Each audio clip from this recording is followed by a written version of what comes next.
So today I want to go over a super helpful resource for studying your Bible. This is honestly such a great tool. My wife and I, we both have this written down and we have it with our Bibles so that whenever we're studying, we can use this, and it's just been great. We've done full Bible studies where we just use this.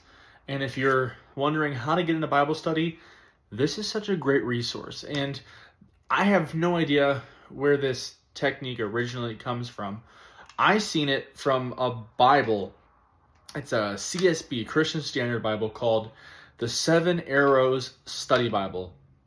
And in the front of it, it literally has the seven arrows explained. And then as you read through it, the commentary author of that study Bible actually goes through and does the seven arrows commentary throughout the whole Bible. It's a great Bible. I would definitely recommend checking it out. I don't have that Bible anymore. I gave it as a gift.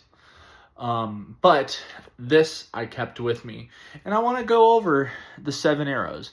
Obviously, this is the first one. And these are the symbols that you use with it. So as you're writing your notes, you would write down this symbol, that symbol, that symbol to signify which arrow you're talking about.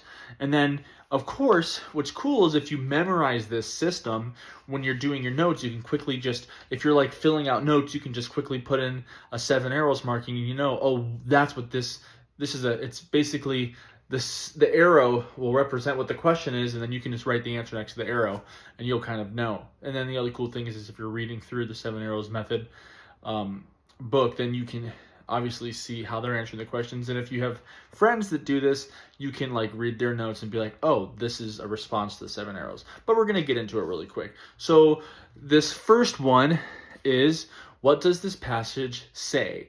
Pretty simple, right? You'd be surprised looking at a passage and saying, well, what does this passage say? Kind of translating it yourself.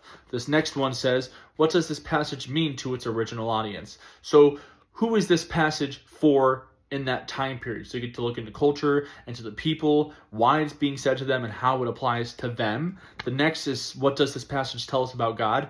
What is this passage saying about the Father, his character traits, who he is?